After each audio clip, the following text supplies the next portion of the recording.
దేవునికి మహిమ కలుగును గాక. దేవుడు ఈ దినాన దేవుడు ఇచ్చిన భాగ్యాన్ని బట్టి అనేక మందికి లేని భాగ్యాన్ని మనకి దేవుని ఆరాధించడానికి దేవుడు దయచేసిన కృపను బట్టి దేవుని వందనాలు చెల్లిస్తూ దేవుని ఆరాధిద్దాము.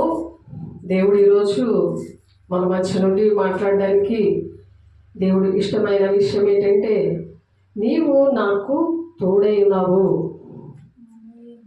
నీకు తోడైందును అని చెప్పి దేవుడు మనతో వాగ్దానం ఇచ్చి, దేవుడు ఈరోజు సంపూర్ణమైన ప్రేమతో దేవుడు ప్రేమించే బిడ్డల కోసము దేవుడు తోడై ఉన్నాను అని చెప్తున్నారు. సంపూర్ణంగా దేవుణ్ణి ఆరాధించుదాము, ఆత్మతోనూ సత్యముతోనూ.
దేవునికి మహిమ కలుగును గాక. దేవుడు దావీదు భక్తుడు మరి ఈ విధంగా దేవుని దగ్గర ఆరాధించాడు. ఈ దినాన్న దేవుడు మనకి ఈ గొప్ప అవకాశం దేవుడు ఇచ్చాడు. దేవుడు మనల్ని మన కోసం ప్రాణం పెట్టి ఆయన మరి ఆరాధన చేయడానికి మనకి పాపక్షమాపణ, ఈ భూలోకంలో ఉన్న వాళ్ళందరికీ కూడా పాపక్షమాపణ ఇచ్చి ఈ ఉపవాస దినాల్లో దేవుని శిలువ ధ్యానము చేయడానికి, మరలా పాపము చేయకుండా ఉండడానికి, దేవుణ్ణి అనుక్షణము కూడా గాయపరచకుండడానికి ఆయన ఆరాధించినప్పుడు దేవుడు ఎంతో కంచె వేస్తాడు. ఆయన తోడే నడిపించడం గాక. దేవుని బిడ్డలారా, దేవుడు ఇచ్చిన మహాభాగ్యాన్ని బట్టి ఆ నీతి మార్గంలో నడిపించి మన బ్రతుకు దినములన్నీ కూడా కృపాక్షేమములే వెంట వచ్చని అంటున్నారు. ఈ భయంకరమైన దినాల్లో మనల్ని ఆదరించడానికి దేవుడు మన మధ్య నుండి దేవుడు మాట్లాడుతున్నారు. ఏంటంటే యెషయా ప్రవక్త మరి మాట్లాడుతున్నారు. 43వ అధ్యాయము 2వ వచనంలో, నీవు జలములో నింబడి దాటినప్పుడు నేను నీకు తోడై ఉందును. జలములో ఎవరైనా దాటి వెళ్ళగలరా? జలములో నుంచి వెళ్ళగలరా? వాటర్లో నుంచి, సముద్రంలో నుంచి, నదుల గుండా మనము పరిగెట్టే దినాలు, ఎంచ దినాల్లో మరి సిద్ధపాటు అనేది ఉన్నప్పుడు శత్రువు అయిన సాతాన్ని జయించడానికి మనకు అన్ని విషయాల్లో కూడా దేవుడు తోడై ఉండి నడిపిస్తాడు. దేవుడికి మహిమ కలుగును గాక.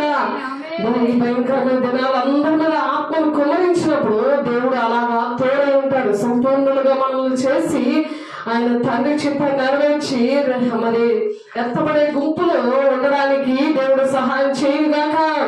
మత్తయి 24:42 వచనంలో మరి రాకడ సూచన గురించి శిష్యులు అడిగినప్పుడు అంటారు, కావున ఈ దినము ప్రభు వచ్చునో మాకు తెలియదు కనుక మెలకుగా ఉండడి అంటున్నారు. దేవుని అభిషేకంతో నింపబడినప్పుడు మెలకు అనేది వస్తుంది. జ్ఞానేంద్రియాలు ఉన్నప్పుడు ఆ బోర శబ్దము వినబడుతుంది. ఎవరైతే సిద్ధపడతారో వాళ్ళు ఎత్తబడే గుంపులు ఉంటారు. పెళ్లి కుమార్తె సంఘంలో ఉంటారు. ఒక ఇంటిలో ఇద్దరు ఒక బెడ్ మీద పడుకున్నప్పుడు ఒకరు ఎత్తబడతారు, ఒకరు అలా ఉండిపోతారు. ఇద్దరు పొలంలో పని చేస్తున్నప్పుడు ఒకరు ఎత్తబడతారు, సిద్ధపడిన ఒకరు ఉండిపోతారు. కాబట్టి సగం మందే ఉండిపోతారు, సగం మందే వెళతారు. బుద్ధి లేని కన్యకలు మరి 5 సిద్ధపడ్డారు. 5 వాళ్ళ సిద్ధుల్లో నూనె అభిషేకం లేదు, వెలకోగలిగి ప్రార్థన చేయలేదు, సిద్ధపాటు లేదు, వాళ్ళు ఉండిపోయారు. పెళ్లి కుమార్తె సంఘము కోసము దేవుడు ఈరోజు నా తోడై ఉన్నాడు, దేవుడు నేను భయపడను అని దేవుడు ఓదార్చి, దేవుడు బలపరిచి, స్థిరపరిచి మరి కృపా క్షేమములే నీ వెంట వస్తాయి అని చెప్తున్నారు. ఇద్దరు తిరగట్రాయి విసురుతుంటుంటే అందులో ఒకరు ఉంటారు, ఒకరు వెళ్ళిపోతారు, ఒకరు ఎత్తపడతారు. ఏ పని చేస్తున్నా సరే దేవుని బిడ్డ నువ్వు సిద్ధంగా ఉన్నావా? పనుల్లోనే ఉండడం కాదు, దేవుని ధ్యానించాలి. దివా రాత్రులు వారు ధ్యానించేవారు ధన్యులు. నీటి కాలంలో ఎవరైనా నాటబడిందే ఆకువాడిగా తన కాలం ముందు ఫలమిచ్చి చెట్టులో ఉంటారంట. జీవవృక్ష ఫలాలు 12 కాపులు కాస్తుంది. ఆ 12 కాపులు కూడా నువ్వు ఫలవంతంగా ఉండాలని, అటువంటి జీవవృక్ష ఫలముగా ఉండాలని దేవుడు ఆశపడి దేవుడు నీతో మాట్లాడుతున్నారు. దేవుడు బిడ్డ ఒకసారి ఆలోచించండి. నీవు జలములలో బడి దాటినప్పుడు నేను నీకు తోడై ఉందును, నదుల్లో బడి వెళ్ళినప్పుడు అవి నీ మీద పారను, నీవు అగ్ని మధ్యన నడిచినప్పుడు కాలిపోవు, జ్వాలలు నిన్ను కాల్చవు. నువ్వు భయపడుతున్నావా? పరిపూర్ణమైన ప్రేమ భయాన్ని వెళ్ళగొడుతుంది అని మనం నేర్చుకున్నప్పుడు. కానీ ఇప్పుడు మరి జనగుడిలో నేర్చుకున్నప్పుడు గుంపురామొచ్చాం మనం. గ్రామ ప్రజలు భయంతో ఉంటారు. దేవుడు లేనప్పుడు భయం ఆవరిస్తుంది, పాపము చేసినప్పుడు భయం ఆవరిస్తుంది, దేవుని మాట వినక దేవుని ఆజ్ఞలు పాటించకపోతే భయం ఆవరిస్తుంది. సాతానుడు నీకు అస్తమాటికి కూడా ఇదిగో ఈ సమస్య ఉంది, ఈ సమస్య ఉంది, నువ్వు ఇలాగా నువ్వు అలాగా అని చెప్పదు. అలా కొండలు పెట్టి నిన్ను పిరికిదానిలాగా పిరికివాడిలాగా చేస్తుంది. కానీ దేవుడు నీ తోడేంటి నడిపిస్తాడట. దేవునికి మహిమ కలుగుగాక. దేవుని బిడ్డ ధైర్యంగా ఉండాలని దేవుడు నిన్ను దేవుని పని విషయంలో దేవుని శరీరంలో ఒక అవయవంగా సంఘంలో నిన్ను నిర్ణయించాడు. మహిమ సంఘంలో దేవుడు నిన్ను పెట్టాడు. అందుకనే దేశం కోసం ప్రార్థన చేయాలి. ప్రపంచం అంతా కూడా శాంతిగా ఉండాలని మనం ప్రార్థన చేయాలి. దానికోసం అని దేవుడు మళ్ళా ఇంకా ఏం మాట్లాడుతున్నారంటే ఒకసారి చూడండి, మొదటి పేతురు 4:13-14 దేవుడు తోడైనప్పుడు ఎలా ఉంటుందంటే, క్రీస్తు మహిమ బయలుపరిచినప్పుడు మీరు మహానందముతో సంతోషించి నిమిత్తము క్రీస్తు శ్రమలలో మీరు పాలివారై ఉన్నంతగా సంతోషించండి. ఏదైనా శ్రమ వస్తే అది ఎలా ఉండాలంటే సంతోషంగా ఉంటారనమాట. దేవుని శక్తి, దేవుడు తోడై ఉన్నాడు అంటే సంతోషమే కదా. శ్రమ వచ్చినా సరే సంతోషం వేస్తుంది, కానీ దిగులు, చింత, భయము అవి ఆవరించవు. అవి సాధారణ లక్షణాలు. ఎప్పుడంటే పరిపూర్ణమైన ప్రేమ అలాగ భయాన్ని వెలగొడుతుంది అనమాట. కాబట్టి క్రీస్తు నామము నిమిత్తము మరి నింద పాలైన మహిమా స్వరూపైన ఆత్మ అనగా దేవుని ఆత్మ మీ మీద నిలుచున్నది కనుక మీరు ధన్యులు. ఒక నింద, అవమానము వస్తే దేవుడిని అర్థం చేసుకోకుండా, మీలో దేవుడు ఉన్నాడని అర్థం చేసుకోకుండా వాళ్ళు ప్రవర్తించినప్పుడు దేవుడు ఏమంటున్నారు, దేవుని ఆత్మ మీ మీద ఉన్నది కనుక మీరు ఎలా ఉండాలంట, దేవుని ఆత్మ మీ మీద నిలుచున్నాడు గనక మీరు ధన్యులు. ఆమె దేవుడి ఆత్మ మన మీద నిలబడి ఉంటుంది అనమాట. అందుకని ఆయన తోడై ఉంటాడు. ఆయన సంపూర్ణమైన ప్రేమలో మనం నిలబడాలి. సగం లోకము సగం దేవుడు అలా ఉండకూడదు. దేవుడు అందుకనే మనల్ని ఆయన ప్రాణం పెట్టారు. మన పాపముల నిమిత్తము ఆయన శిక్ష విధించుకున్నాడు. ఆయన నా శిక్షను కొట్టివేశావు అని చెప్పి మనం పాట పాడుకున్నాం. మన శిక్షణ అంతటినీ కొట్టివేసి మన శిక్ష ఆయన భరించాడు. ఎవరైనా భరిస్తారా? అలాగ ఎవరైనా ప్రేమిస్తారా? మనం ఎంత చేసినా మనల్ని కొడుతూ ఉంటారు. ఆ దినాల్లో ఉన్నాం మనం. మరి హాయ్ బాయ్ అని చెప్తారు, అన్ని కూడా మర్చిపోతారు. దేవుడినే మర్చిపోయిన వాళ్ళు మనల్ని మర్చిపోరా? కాబట్టి వాళ్ళకి ఏంటంటే నిందలు, అవమానాలు, దెబ్బలు. మరి అటువంటి వారు చీకట్లో బంధకాల్లో ఉండి వాళ్ళ దేవుడినే గాయపరుస్తున్న వాళ్ళు మనల్ని కూడా గాయపరుస్తారు. దేవుని కలిగిన బిడ్డలు కూడా గాయపరిచినప్పుడు మనం ఎలా ఉండాలంట, మహిమా స్వరూపైన ఆత్మ అనగా దేవుని ఆత్మ మీ మీద నిలుచున్నాడు కనుక మీరు ధన్యులు అంటున్నాడు. కాబట్టి సంతోషించి ఆనందించండి, పరలోకమందు మీ ఫలము అధికమగునని మత్తయి 5:5. కాబట్టి సంతోషం అనేది దేవుడు ఉన్నప్పుడు, దేవుడు తోడు ఉన్నప్పుడు ఆ మనిషికి వస్తుంది. కానీ ఏదో డబ్బు సంపాదించి బిల్డింగ్లు కట్టేసుకొని మంచి పెద్ద జాబులు చేసేసుకొని కారులో తిరిగితే వచ్చేది కాదు దేవుని బిడ్డ.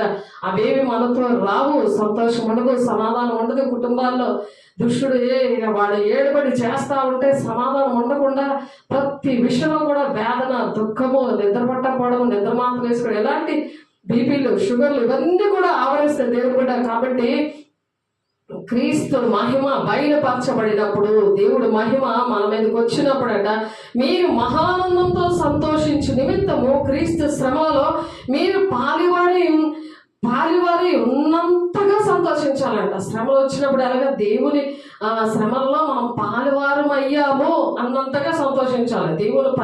దేవుని పనిలో అలాగే దేవుని శ్రమల్లో మనం ఉన్నంతగా సంతోషించాలంట. దేవునికి మహిమ కలుగును గాక. కాబట్టి దేవుడు తోడే ఉన్నప్పుడు అలాంటివి మరి ఆ బలహీనతలోనే మనం బలవంతుడు. నేను ఎప్పుడు బలహీనుడనా అప్పుడే నేను బలవంతుడు అంటున్నాడు పౌలు గారు. నేను ఎప్పుడు బలహీనున్నా అప్పుడే నేను బలవంతుడు. ఎందుకు? దేవుని యొక్క మహిమ వాళ్ళకి తోడై ఉంటుంది, ఆ మనిషికి తోడై ఉంటుంది. ఆ సాక్ష్యంతో మనము దేవునికి ఇష్టంగా మనం బ్రతకగలము. ఏదైనా సరే మనం చేయగలము. కథ మొత్తం కూడా మార్చేస్తాడనమాట దేవుడు. కాబట్టి నేను ఎప్పుడు బలహీనుడనో అప్పుడే బలవంతుడను గనుక క్రీస్తు నిమిత్తము నాకు కలిగిన బలహీనతల్లోనూ, నిందల్లోనూ, ఇబ్బందుల్లోనూ, హింసల్లోనూ, ఉపద్రవములలోనూ నేను సంతోషించుచున్నాను. ఇటు చూడాలి.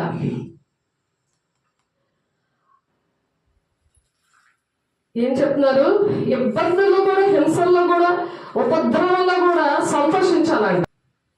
యోహాను 15:21 ఎందుకు వాళ్ళు అలాగా బాధ పెడతారు అని అంటే, అయితే వారు నన్ను పంపిన వారిని ఎరుగరు కనుక నా నామము నిమిత్తము వీటినన్నిటినీ మీకు చేయదురు. వాళ్ళు దేవుడు అంటే ఎరగరు, ఓన్లీ మొక్కుకొని వచ్చేయడమే. ఏదో పాటలు పాడేసి దేవుడి మాటలు వినేసి దేవుడు చాలా గొప్ప దేవుడు అని అన్నిలో నమ్ముతారు. కానీ వాళ్ళకి మరి నమ్ముకున్న వాళ్ళకి తేడా లేకుండా ఉంది. నువ్వు జీవిస్తున్నావు కానీ మృతుడివే అన్నట్టుగా ఉంది. కాబట్టి వాళ్ళు ఎందుకు అలా బాధ పెడతారంటే దేవుని బిడ్డలకు సహకరించకుండా దేవుణ్ణి వారు నన్ను పంపిన వారిని ఎరుగరు కనుక నా నామం నిమిత్తము వీటినన్నిటినీ మీకు చేస్తారు. మిమ్మల్ని ప్రేమించిన వాళ్ళు మీ మాట వినరు, దేవుడి మాటలు వినరు. దేవుడి మాటలు విన్నప్పుడు మీ మాటలు ఎలా వింటారు? అటువంటి బోధకుల దగ్గర పెరిగిన వాళ్ళు, మరి ఆత్మ లేని సంఘంలో పెరుగుతున్న వారు, అనుకూలమైన బోధకుల దగ్గర పెరుగుతున్న వారికి అవి అర్థం కాదు. అందుకనే దేవుణ్ణి ఎరగరు అనమాట. తండ్రి చిత్తం ఏంటో తెలియదు. ఆయన భూలోకాలకు ఎందుకు వచ్చారో, తండ్రి చిత్తం నెరవేర్చడానికి ఆయన ఎలాగొచ్చారో, మనం కూడా తండ్రి చిత్తాన్ని నెరవేర్చడానికి మనకు నేర్పించడానికి వచ్చాడు. మనల్ని మనకు పాపక్షాపలు ఇవ్వడానికి వచ్చారు. మరి మనల్ని చీకటి అనే పాపాన్ని వెళ్ళగొట్టి ఆయన ప్రాణం పెట్టి మనం వెలుగుగా చేశాడు. దేవునికి మహిమ కలుగుగాక. మరి వెలుగు సంబంధాలుగా లేకుండా చీకటి సంబంధాలుగానే ఉండి అబద్ధాలు చెబుతూ దేవుని మాటలు వినకుండా ఆయన చిత్తాన్ని నెరవేర్చుకుని ఉండడం అది ఎంత మరి దేవునికి గాయపరిచేటట్టుగా ఉన్నారు. వాళ్ళు ఆరాధించలేరు, దేవుని ప్రేమించలేరు. దేవుని ప్రేమిస్తేనే ఆరాధిస్తారు. అప్పుడు దేవుని ఆత్మ వల్ల ఉండి ఎటువంటి పరిస్థితులైనా సరే ఉన్నప్పుడు ఆ బలహీనతల్లోనే బలవంతులుగా దేవుడు వారిని చేస్తారు. బలహీనతల్లోనూ ఆ నిందల్లోనూ కూడా ఇబ్బందుల్లో కూడా దేవుడు ఏం చేస్తారంటారు? హింసల్లో కూడా ఉపద్రవంలో కూడా నేను సంతోషిస్తున్నాను అని చెప్పగలరు వాళ్ళు. నువ్వు సంతోషిస్తున్నావు బిడ్డ, నువ్వు ఏ బాధలో ఉన్నావు, నీ ఇంట్లో నీ మాటలు వినట్లేదేమో, నీ ఉద్యోగంలో నీ మాట వినట్లేదేమో, నీ ఇరుగు పొరుగు వారు నీ మాట వినట్లేదేమో. ఎందుకు అని అంటే నీ సేవకురాలు మాట వినట్లేదేమో, సంఘంలో మాట వినట్లేదేమో, నువ్వు బాధపడుతున్నావా? కానీ ఎందుకు వాళ్ళ మాట వినట్లేదు అని అంటే, అయితే వారు నన్ను పంపిన వాడిని ఎరుగరు. తండ్రి దేవుడు బాధపడి చెప్తున్నారు. ఇప్పుడు నేను దేవుని కుమారుని పంపించాను. మరి పాపములు మన్నించి మన పాపములన్నీ కూడా క్షమించి మన శిక్షను కొట్టివేసి ఆ చీకట్లో ఉన్న వాళ్ళు వెలుగుగా మార్చి నేను ఇక దేనికి భయపడను అన్నట్టుగా ధైర్యవంతులుగా చేశాడు ఆయన. నీతిమంతులు సింహంలాగా ధైర్యంగా ఉండాలని మరి దేవుడు ఎలాగైతే దేవుని కుమారుడిని పంపించి మరి మనం ధైర్యవంతులుగా చేశాడు. పిరికిగల ఆత్మలు ఇవ్వలేదు. దత్తపుత్ర ఆత్మ నీకు ఇచ్చాను అంటున్నా సరే, నువ్వు నీ రాజ్యాన్ని కట్టుకుంటూ నీకు ఇష్టంగా నువ్వు బ్రతుకుతూ మరి ఏమి తిందమా, ఏం త్రాగమా, ఏం భుజిద్దామని నీ రాజ్యాన్ని కట్టుకుంటూ ఉండకూడదు అని దేవుడు చెప్తున్నారు. కాబట్టి దేవుని ఎరిగావా లేదా నిత్య జీవము నీకు ఉంటుంది, లేకపోతే జీవిస్తున్నావు కానీ మృతుడుగానే ఉంటావు. కాబట్టి భయము వారిని ఆవరిస్తూ ఉంటుంది. ప్రతి విషయంలో కూడా వేదన, దుఃఖము, భయము ఆవరిస్తుంటది. అయితే వారు నన్ను పంపిన వారిని ఎరుగురు కనుక నా నామం నిమిత్తము వీటినన్నిటినీ మీకు చేస్తారు. కాబట్టి దేవుని యొక్క మహిమ మీలో ఉంటది కాబట్టి మీరు సంతోషించండి అంటున్నాడు. దేవునికి మహిమ కలుగును గాక. అట్టి కృప ప్రతి ఒక్క బిడ్డకి జరుగును గాక. అటువంటి సంతోషం, ఎందుకంటే శ్రమల గుండానే దేవుని రాజ్యానికి వెళ్ళాలని ఉంది కదా వాక్యము. శ్రమ వచ్చినప్పుడు మనము ఎలా సంతోషంగా ఉంటామంటే దేవుని మహిమ మనలో నిలబడి ఉంటుంది. అందుకు మనం సంతోషిస్తాం. మరి దేవుడు అలాంటి శ్రమల గుండా ఆయన పరలోక రాజ్యానికి వెళ్ళాడు. తండ్రి చిత్తాన్ని నెరవేర్చి ఆయన కుడి పార్శ్వాన మనం కూర్చున్నాం. ఆయన ఎలాగైతే కూర్చున్నారో అలాగే జయించే వారిని మరి తండ్రి యొక్క ఆ కుడి పార్శ్వాన, దేవుని యొక్క కుడి పార్శ్వాన మనల్ని కూడా కూర్చుండబెడతానంటున్నాడు. కాబట్టి దేవుని యొక్క కుమార్తెలుగా మనకు అందరికీ కూడా దేవుడు అట్టి కృపను అనుగ్రహించును గాక. నేను అవివేకినైతేనా మీరు నన్ను బలవంతము చేసింది, నేను మీ చేత మెప్పు పొందవలసిన వాడను అనగా నేను ఏ మాత్రపు వాడను కాకపోయినా మిక్కిలి శ్రేష్ఠులైన ఈ అపోస్తుల కంటే నేను ఏ విషయంలో తక్కువ కాదు అని అంటున్నాడు పౌలు. కాబట్టి మరి ఆ పౌలు కొరింథీ సంఘంలో అలా చెబుతూ సూచక్రియలు, అద్భుత కార్యాలు, మహత్కారాలు చేయడం వల్ల అపోస్తుల యొక్క చిహ్నములు పూర్ణమైన ఓర్మితో మీ మధ్యన నిజముగా కనపరచబడను. ఓర్చుకున్నప్పుడు ఇలాగా ఎప్పుడైతే దేవుడు మహిమ మానడానికి వస్తుంది అప్పుడు ఓర్చుకున్నప్పుడు మనం అద్భుత కార్యాలు, మహత్కారాలు, సూచక్రియలు మనము చేయగలము. అపోస్తుల యొక్క చిహ్నాలు అనమాట అవి. అపోస్తుల ప్రవక్తల యొక్క చిహ్నాలు అవి. అలా ఓర్చుకుంటాడు. శోధించబడిన మీదటే సువర్ణంగా మార్చబడతాడు. దేవుని రాజ్యం కలుగుతాడు. కానీ మన రాజ్యాలు మనం కట్టుకునేది కాదు. మనతో ఏమి భూలోకంలో ఏమీ కూడా రావు. కాబట్టి అపోస్తుల యొక్క చిహ్నంలో పూర్ణమైన ఓర్మితో మీ మధ్యన నిజముగా కనపరచబడను అని చెప్తున్నారు మరి ఇక్కడ పౌలు గారు. కాబట్టి ఆ కాలంలో మరి మరి దెబోరా న్యాయాధిపతుల గ్రంథము 4వ అధ్యాయము 4 నుంచి మీరు 7-8 వచనాల వరకు చదివితే దెబోరా సేమ్ అలాగే నిలబడింది. అనేక మంది చీకటి బంధకాల్లో ఉన్న ప్రజల మధ్యన దేవుడు ఆమెని ఒక ప్రవక్తగా నిలబెట్టుకున్నాడు. ఒక స్త్రీ అయి ఉండి కూడా ఆ చీకటిలో ఉన్న వాళ్ళందరి విషయంలో కూడా మహిమకరంగా దేవుడు నిలబెట్టాడు. నా విషయంలో కూడా అరుణ్ రాజు గారు, దినకర్ గారు మీటింగ్స్ లో మరి పాటలు పాడుతున్నప్పుడు ఆ దేవుని అభిషేకంతో నింపబడుతున్నప్పుడు సేమ్ ఇవే మాటలు చెప్పారు అనమాట. అలా దేవుడు నిలబెడతానని చెప్పారు. మరి అది జరిగిన ఒక 10 సంవత్సరాలు అవుతుంది. మరి వరప్రసాద్ గారు అని మరి జూట్ మిల్ దగ్గర మరి పెంతుకొస్తూ ప్రార్థనా మందిరంలో మరి చెన్నై నుండి వచ్చి వరప్రసాద్ గారు అని ఆ టీం వచ్చారు. చెన్నై నుండి ఒక టీం వచ్చారు, ప్రవక్తలు అపోస్తులు టీం వచ్చారు. వాళ్ళు కూడా ఆ వరప్రసాద్ గారి నోట్లో నుంచి కూడా, ఆ ప్రవక్తల నోట్లో నుంచి కూడా దేవుడు అవే మాటలు, అరుణ్ రాజ్ గారి నోట్లో నుంచి వచ్చిన మాటలే, ఆ ప్రవక్తల నోట్లో నుంచి వచ్చిన నా నోట్లో, వాళ్ళ నోట్లో నుంచి కూడా, వరప్రసాద్ గారు పాస్టర్ గారి నోట్లో నుంచి కూడా అవే మాటలు వచ్చాయి. దెబోరాలాగా వాడబడతామని అటువంటి ఏరియాల్లో దేవుడు నన్ను చీకటి బంధకాల్లో ఉన్న 8 ఏరియాల్లో దేవుడు వాడుకోవడానికి ఈ దినాన్ని నా గుంకాంలో ఇలా వాడుకోవడానికి దేవుడు సహాయం చేశాడు. దేవుడు బిడ్డ, దేవుడికి మహిమ కలుగును గాక. మన దేవుడు ప్రేమించాడు, ఆయన తోడై ఉన్నాడు, నేను భయపడను అని మనం ధైర్యంగా మనం చెప్పగలగా ఉండాలి. దేవుడు అందుకని ప్రాణం పెట్టాడు. దీనికి మతం కులం భేదం లేదు. దేవుడు భయపడుతున్నావా, దెయ్యానికి భయపడిపోతున్నావా, అది ఒకటి ఆలోచించుకో. దేవుడు నిన్ను రక్తమిచ్చుకున్నాడు. అందరి మీద కూడా సూర్యుడు ఎండ ఎలా తగులుతుందో, మరి వర్షం ఎలా తగులుతుందో, అందరినీ దేవుడు ఎలా ప్రేమించాడో అందరి కోసం కూడా దేవుడు ప్రాణం పెట్టాడు. దేవుడు బిడ్డ, ఇది ఏంటంటే దేవుని రాజ్యం వెళ్ళే మార్గం మాత్రమే, ఇది మతము కానే కాదు. సాతాను మీతో అలా మాట్లాడుతుంటే వాళ్ళు తొక్కుకొని రోమా 16:20 ఉంటుంది ఏంటంటే సమాధానకర్త అయిన దేవుడు ఆయన అందరినీ తోటి సమాధానంగా ఉంటాడు. ఆ దేవుని కుమార్తెలు కూడా ఆ సమాధానంగానే ఉంటారు అందరితో కూడా. కాబట్టి ఆ సమాధానకర్త అయిన దేవుడట మీ కాళ్ళ కిందే ఆ సాతానుడైతే నేను భేదిస్తున్నాడో, తిరిగగల ఆత్మతో భయముతో నేను ఆవరిస్తున్నాడో, మరి దాన్ని చెదగొట్టు యేసు నామములో. ఎవరో చెదగొట్టు, నువ్వే చెదగొట్టు. సమాధానకర్త అయిన దేవుడు నా కాళ్ళ కింద సాతాను నేను చెదగొడుతున్నాను అని చెప్పండి. యేసు నామములో మీకు అందరికీ అటువంటి కృప దేవుడు అనుగ్రహించును గాక. కాబట్టి ఆ విధంగా మనము సాతాను తొక్కినప్పుడు అపోస్తుల యొక్క చిహ్నాలు పూర్ణమైన ఓర్మితో మీ మధ్యన నిజముగా కనపరచబడతాయట. దేవుని విషయంలో మరి దేవుడు అలా కృప చూపించారు. అందుకు నన్ను ఒక సాక్షిగా మీ మధ్యగా నిలబెట్టారు. దేవుని బిడ్డలారా, అనేక మంది నశించిపోతున్నారు. అనేక మంది మరి ఎంత దెయ్యములు పట్టి అనారోగ్యాలతో, మరి పేదవారేంటి, మరి అనేక మంది సాధారణ లోకమంతగా సంచారం చేసుకుని వాడి అధికారంలో లోకంలోని సమాధానం లేకుండా, ప్రేమ లేకుండా చేస్తున్నాడు. దేవుని బిడ్డ, అటువంటి బిడ్డల్లో మరి దేవుడు అందరూ కూడా అట్టి కృప అందరికీ కూడా అనుగ్రహించిన గాక. ప్రతి ఒక్కరిని ఆదరించే కృప, దేవుని యొక్క ప్రేమను దేవుడు కొమ్మరింప చేయుగాక యేసు నామములో.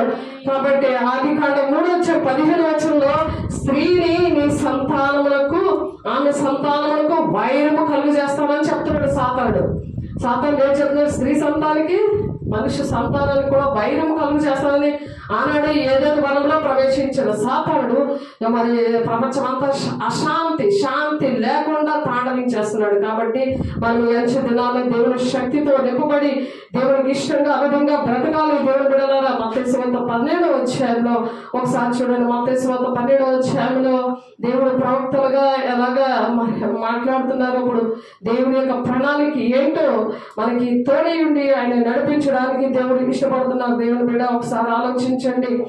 మరి అక్కడ దేవుడు కొన్ని కార్యాలు చేశారు. ఆయన వారిని అందరినీ స్వస్థపరిచి తనని ప్రసిద్ధి చేయవద్దని వారికి ఆజ్ఞాపించాడు. యేసయ్య భూలోకానికి వచ్చి తన ప్రాణాన్ని పెట్టాడు.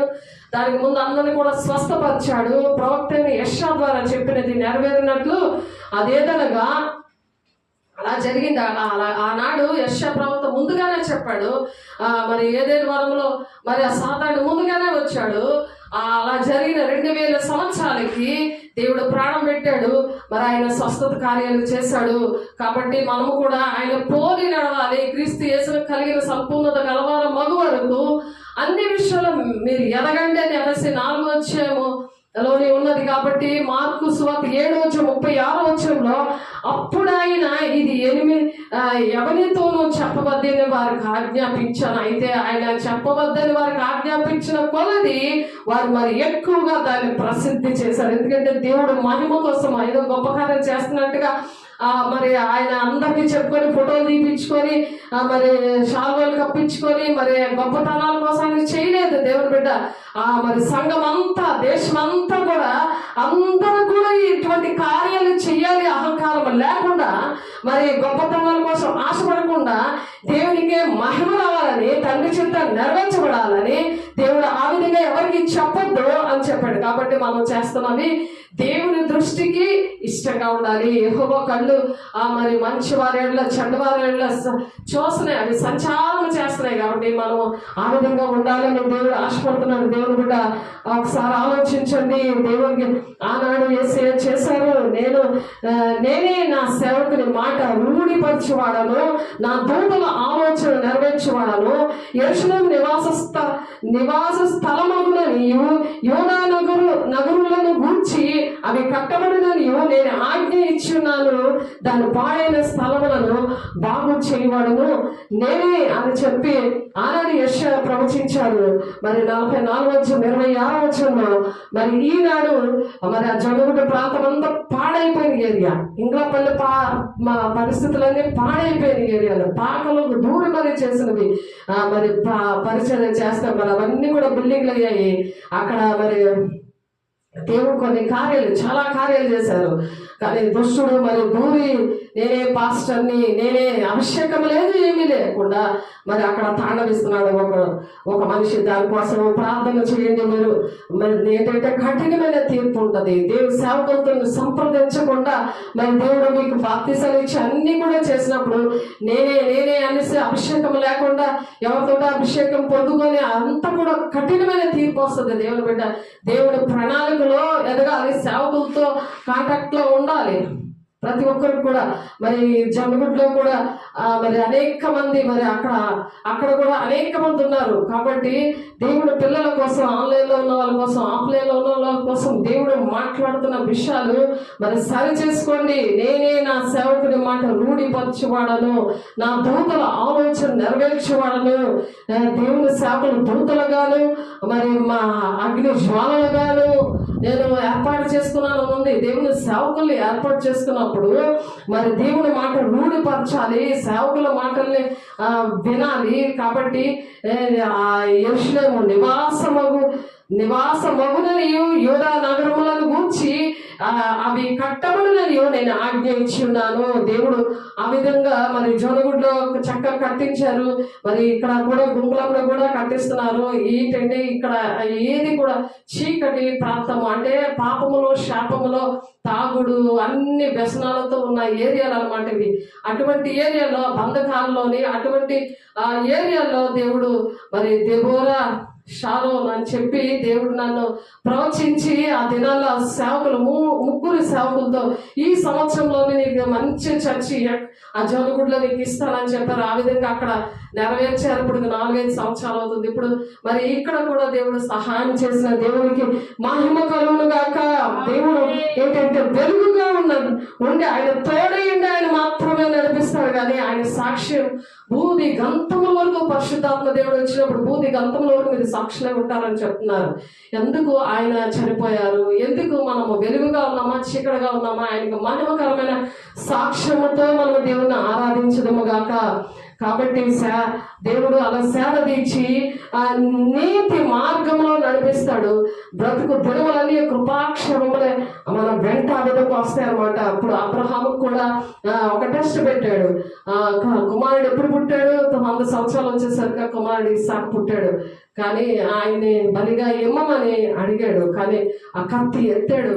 మరి వెంటనే ఆగని చెప్పి వెంటనే ఆ పరీక్షలను పాస్ అయ్యావు కాబట్టి అదిగో పొదలో గొర్రెపిల్ల ఉంది, దాన్ని వధించి దాన్ని బలి ఇవ్వు అని చెప్పారు. అలాగే పరీక్షలు మనకి ఎన్నో వస్తాయి. వచ్చినప్పుడు ఏంటంటే దేవుని మహిమ మనలో నిలబడి ఉన్నాడని దేవుడు సంతోషించమంటున్నాడు. దేవుడు బిడ్డ అబ్రహాం పిల్లల్లాగా మనం అలాగా పరీక్షల్లో నెగ్గుడుగాక. మరి ఆ విధంగానే గర్భఫలము యెహోవా ఇచ్చు బహుమానము అని చెప్తున్నారు. గర్భఫలము దేవుడు ఆ బహుమానాలను కూడా మరి దేవుడు మరి దీవించలాగా మనం 1000 తరాల వరకు దీవెనకరంగా ఉండాలి. నా బాబు మరి మరి ఎక్కడైతే నేను పరిచర్య చేశానో ఆ పరిచర్యలోనే మరి ఆ బాబు విషయంలో మరి కరెంట్ షాక్ కొట్టడం బట్టి బాబు చనిపోవడం జరిగింది 2017లో. మరి ఇప్పటికి 8 సంవత్సరాలు అవుతుంది. ఈ సాక్ష్యం ఏంటంటే దేవుడు పరలోక రాజ్యంలో ఉన్నట్టు మరి ధర్మపూర్లో ఉన్న బిడ్డలు, మరి ఇంగాపల్లి బిడ్డలు, మరి జొన్నగుడ్డ బిడ్డలు మరి చూసారు. వాళ్ళు చూసారనమాట. జొన్నగుడ్డి వాళ్ళు వీళ్ళందరూ కూడా ఆత్మీయ పిల్లలు చూసారు. ఎందుకంటే ప్రవచనము ద్వారా ప్రవక్తలుగా అపోస్తులుగా దేవుడు వాడుకుంటున్నారని చెప్తున్నారు కదా. ప్రవచనము, దర్శనం, భాషలతో దేవుడు ఆ బాడీ ఇలా రాగానే బాబు దేవుని రాజ్యంలో ఉన్నారు, నీకు అనేకమైన బిడ్డలు ఇస్తున్నారని 2 విషయాలు దేవుడు పలికారు. మరి బరియల దగ్గర కూడా మరి కృపా గారు అనే ఒక పాస్టమ్ గారు ఉన్నారు. ఆ పాస్టమ్ గారు కూడా నన్ను ఇలా కౌగులించుకున్నప్పుడు అక్కడ కూడా అదే సేమ్ ప్రవచనము వచ్చింది. ఆ ప్రవచనం నెరవేర్పు చేశాడు. దేవునికి మహిమ కలుగును గాక. అనేకమైన బిడ్డలు ఇచ్చారు.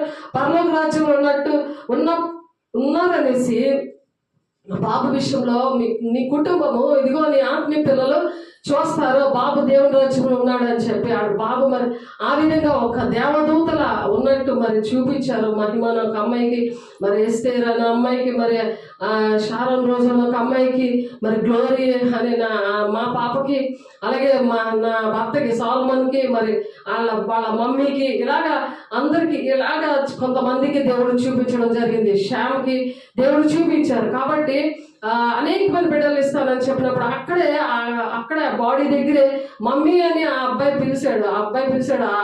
నన్ను ఎవరు కూడా మమ్మీ అని పిలవరు. ఆ అబ్బాయి అలాగా పిలవడం జరిగింది. మిలిటరీ అబ్బాయి. అలాగా ఆ అబ్బాయికి మరి ఆ బాప్తిసం అయింది. మరి స్టార్స్ అబ్బాయి మీద ఇలాగా పడుతున్నట్టు ఆ అబ్బాయికి దర్శనం కలిగింది. ఆ అబ్బాయికి దర్శనం ప్రవచనం వీళ్ళందరూ కూడా అటువంటి వరాలతో మరి అపోస్తుల బోధలు ఉన్నందుకు దేవుడు ఇటువంటి సాక్ష్యాన్ని దేవుడు ఇచ్చాడు. దేవుడు బిడ్డ అలాంటి పరీక్షలు అన్నమాట. బాబు చనిపోయి 3వ రోజునే నేను సేవలో ఉన్నాను. ఒక ఏలియా అని ఒక పాస్టర్ గారు ఆయన మరి తగర వలసలో ఒక ఆయనతోటి పాస్టర్ గారితో చెప్తున్నారు. ఆయన ఆలివ్ రాయ్ గారు ఆయనతో చెప్పి ఆయన ఒకే ఒక బాబు అంటే ఆ బాబు చనిపోయాడు. ఆ పాస్టర్ గారు ఇక్కడ ఉన్నారు. 3 రోజులు అయింది బాబు చనిపోయి. ఆయన చెప్పినప్పుడు మొత్తం పాస్టర్స్ అందరూ కూడా ప్రార్థన చేశారు నా కోసం. చీట్ రాసి పంపించాడు. నాకు తెలియదు అలా పంపించాడు అని. చూడండి, ఒక పరీక్ష అబ్రహాముకు దేవుడు అలా పరీక్ష పెట్టాడు. నా జీవితంలో కూడా పరీక్ష పెట్టాడు. దేవుని బిడ్డ ఆయన తోడైనప్పుడు నువ్వు భయపడవు. దేవుని బిడ్డ దేవుని తండ్రి చిత్తాన్ని నువ్వు నెరవేరుస్తూ ఉంటావు. గురి ఎద్దుగా నువ్వు పరిగెడతా ఉంటావు. అది సంతోషంగా చేస్తావు. ఎందుకంటే దేవుని మహిమ నీలో నిలబడుతుంది అనమాట. నువ్వు అగ్నిలో మండుతూ ఉంటావు. నీకు శ్రమల్లోని నిన్ను శోధిస్తాడు. యేసయ్య గారు పాట పాడారు కదా, శోధించబడిన మీదటే మరి ఆయన రచించారు. ఆయన కూడా అలాగే క్యాన్సర్ తోటి ఆ తండ్రి తాత పాపము మరి ఆయన్ని వెంటాడింది. క్యాన్సర్ తో ఉన్న చిన్న బిడ్డగా ఉన్న దగ్గర నుంచి కూడా దేవుడు ఆయనకు తోడై ఉన్నాడు. దేవునికి మహిమ కలుగును గాక. ఎంత మంచి సాక్ష్యమో చూడండి. యేసయ్య గారు శోధించబడిన మీద సువర్ణగా మార్చదని పాట పాడతారు. ఆ పాట మీకు అందరికీ వచ్చు. కాబట్టి మనము పాటలు పాడుకోవడము వాక్యం ఇది కాదు.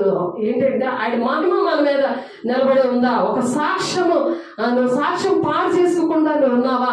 దేవుని బిడ్డ ఆ సాక్ష్యము నువ్వు ఎప్పుడైతే దేవుని మాటలు వింటావో, తండ్రి చిత్తం ఏంటో నువ్వు గ్రహిస్తావో, నీ పట్ల దేవునికి ఏ ప్రణాళిక ఉందో నువ్వు నేర్చుకుంటావో, ఆ తండ్రి సన్నిధిని నువ్వు మోసుకొని వెళ్ళే బిడ్డగా ఉంటావు. దేవునికి మహిమ కలుగును గాక. దేవుని సన్నిధిని మోసుకొని వెళ్ళాలి మనము. ఆ అక్కడ దేవుడు అద్భుత కార్యం చేస్తాడు. నేను ప్రవక్తగా, అపోస్తులుగా, కాపరిగా, మరి నువ్వు సువార్తికుడిగా, మరి బోధకుడిగా నిన్ను ఆ విధంగా నిన్ను దేవుడు ఆశీర్వదించును గాక. దేవుడికి మహిమ కలుగును గాక. వైజాగ్ లో దేవుడు మరి మాకు చర్చిలో మాకు అభిషేకం ఇచ్చినప్పుడు, మాకు అభిషేకం సువార్త పిలుపు నా భర్తకు వచ్చినప్పుడు అలా చెప్పినప్పుడు కల్లూరే పాస్టర్ గారుకి ఆయనకి చూపించాను. ఆ టైంలో మరి నా వాక్యం అక్కడ ఎవ్వరూ లేరు. వెంటనే దేవుడు మాకు నేను ఏడుస్తామంటే నేను రెండు నెలలు ప్రేయర్లో ఉన్నాను. చెడ్డ పిల్లలు వేసుకుని నేను ప్రేయర్లో ఉన్నాను. ఆయన సంవత్సరం ఆయన ప్రేయర్లో ఉన్నాడు. మరి కానీ మాకు అభిషేకం ఇవ్వమన్నారు. మేము అభిషేకం ఇస్తే మేము సేవ చేసుకుంటామని చెప్తే అన్ని రోజులు మేము అలా ఉన్నా సరే వాళ్ళు చెప్పిన మాట ఏంటంటే వాళ్ళు పరిశుద్ధాత్మనే నమ్మరు అసలు. అప్పుడు మాకు తెలియదు. ఎప్పుడైతే దేవుని రాజ్యానికి ఇవన్నీ కూడా వాళ్ళు నమ్మరు. ఇవన్నీ కూడా మేము చూడలేదు అక్కడ. ఆ గుడ్డు భక్తులోని మరి అభిషేకం ఇవ్వడానికి వెళ్ళమని అంటే ఆ రోజు ఏం జరిగిందంటే దేవుడు ఎఫ్ఎస్సి 4:13 ఉంటుంది. క్రీస్తు శరీరము క్షమాభివృద్ధి జరగాలంటే, పరిశుద్ధులు సంపూర్ణులు అవ్వాలంటే ఇలాగ 5 దేవుడు నిర్ణయిస్తాడు అనమాట. ఆ పరిచయ దేవుడు నాకు ఇచ్చాడు అనమాట. ఆ స్పాట్లో నాకు ఆ వాక్యం ఎప్పుడు నేను చూడలేదు, కానీ దేవుడు ఆ స్పాట్లో నాకు అన్నీరు తొడ్డాను మాట్లాడాడు. దేవుడికి మహిమ కలుగుగాక. దేవుడు మాట్లాడే దేవుడు. తండ్రి చిత్తం నీ పట్ల ఏదుందో అది నువ్వు తెలుసుకో దేవుడు బిడ్డ. నువ్వు చీకటి నుండి వెలుగులోనికి దేవుడు తీసుకొచ్చాడు. మనం పాటలు పాడుకోవడం కాదు, నా చీకటిని వెలుగుగా మార్చావు. నేను ఇక దేనికి నేను భయపడను, నేను నిలబడడానికి దేవుడు సిద్ధంగా ఉన్నాడు. నువ్వు ఒప్పుకుంటున్నావా? నువ్వు ఆశపడుతున్నావా? దేవుడు నేను అలా దీవించును గాక. ప్రతి ఒక్క బిడ్డని అట్టి విధంగా దేవుడు దీవించును గాక. మహిమ గల నామంలో, దేవుని శక్తి గల నామంలో మిమ్మల్ని అలా దీవించును గాక. దేవా నీకు వందనాలయ్యా. మహిమ గల దేవ, పరిశుద్ధాత్మ దేవుడు మనం కలిగి ఉండాలి. దేవుడు బిడ్డ, దేవుడు అందుకు మరి ప్రాణం పెట్టాడు. దేవుడు అందుకు ప్రాణం పెట్టాడు. ఆయన ఎందుకు ప్రాణం పెట్టాడో, ఎందుకు ఆరాధించాలో అది ఎవరికి అర్థం కాలేని విషయాలు, ఎవరికి అర్థం కావట్లేదు. అపోస్తులు, బోధ కానీ, ప్రవక్తలు మరి ఎలాగ పని చేయాలి కానీ, సంఘంలో పిల్లలకి ఇవన్నీ కూడా నేర్చుకున్నారు. బాప్తిసం తీసుకోగానే నాలో ఉన్న వరాలన్నీ ఆ బిడ్డలకు వచ్చే సంఘంలో మరి బాప్తిసం ఇస్తున్నప్పుడు దేవుడు యేసయ్యని నాలో చూశారు. మరి అక్కడ బలిపీఠం దగ్గర మెసేజ్ చెప్తున్నప్పుడు దేవదూతగా చూశారు. మరి బాప్తిసం ఇస్తున్నప్పుడు ఇంగ్లపల్లిలో, జొన్నగుడిలో చూశారు. వాటర్ రక్తం కావడం చూశారు. ఎందుకంటే దేవుని యొక్క మహిమ అలాగ దేవుడు తోడే ఉన్నప్పుడు ఆయన మన పక్షంగా ఉండి చేస్తాడు. కానీ మరి మనమైతే చేయలేము. దెబ్బను ఆ విధంగా నిలబెట్టాడు. దేవుని బిడ్డ ఒకసారి ఆలోచించు. నీతో మాట్లాడతాడు. తండ్రి చిత్తం నెరవేరిస్తేనే మన పేర్లు జీవ గ్రంథంలో ఉంటాయి. దేవుని రాజ్యం మనం వెళ్ళగలము, లేకపోతే వెళ్ళలేము. దీనికి మతం, కులం, భేదం లేదు. మనుషులు పెట్టినవి కాదు. దేవుడు ఏంటి చెప్పారు? దేవుడు మనుషులు ఎవ్వరూ కూడా ప్రాణం పెట్టలేదు మానవాళ్ళ రక్షణ కోసం. ఒకసారి ఆలోచించండి. దేవుని బిడ్డ ఎక్కడున్నారు? మనం చనిపోతే దేవుని రాజ్యానికి వెళ్ళాలి, నరకానికి వెళ్ళకూడదు. అందులో కొద్ది మంది, ఇది ఇరుక మార్గము. అందులో పరిశుద్ధులకు ఒక్కసారే అప్పచెప్పబడ్డ బోధ యందు మనం పోరాడాలి. దేవుని బిడ్డ యోధా పత్రిక 1:3 ఉంటుంది అన్నమాట. ఈ పోరాటంలో ఆయన తోడే ఉన్నప్పుడు మనం భయపడము, దేనికి కూడా భయపడము. దేవునికి మహిమ కలుగును గాక. దేవుడు ఆ విధంగా పక్షంగా ఉన్నాడు. అలాగే గర్భఫలము అనేది దేవుడు ఇచ్చే బహుమానము. ఒకరు పరలోక రాజ్యంలో ఉన్నారు, ఇంకొకరు ఇప్పుడు ఈ మధ్యన ట్రాన్స్ఫర్ అయ్యి వచ్చారు. మరి ఎంపీ నుండి ట్రాన్స్ఫర్ అయ్యి మరి విజయవాడ ట్రాన్స్ఫర్ లో ఆఫీసర్ భార్యగా మరి నా బిడ్డ మరి 2 మనవలతో దేవుడు తీసుకుని వచ్చాడు. దేవుని బిడ్డ అలాగా 1000 తరాల వరకు దేవుడు దీవించే దేవుడు. దేవుడు అన్యాయస్తుడు కాదు. దేవుడు కుటుంబాన్ని రక్షిస్తాడు, మన ద్వారా గ్రామాన్ని రక్షిస్తాడు, మన దేశాన్ని రక్షించడానికి దేవుడు ఇష్టపడుతున్నాడు. దేవుని బిడ్డ ఒకసారి ఆలోచించు. దేవుని యొక్క మహిమ ఏ విధంగా ఉంటుందో, ఆ శ్రమంలో మనల్ని ఎలాగ సువర్ణంగా మారుస్తాడో, తండ్రి చిత్తాన్ని నెరవేర్చడానికి ఎలా నిలబెట్టుకుంటాడో దేవుడి బిడ్డ ఒకసారి ఆలోచించు.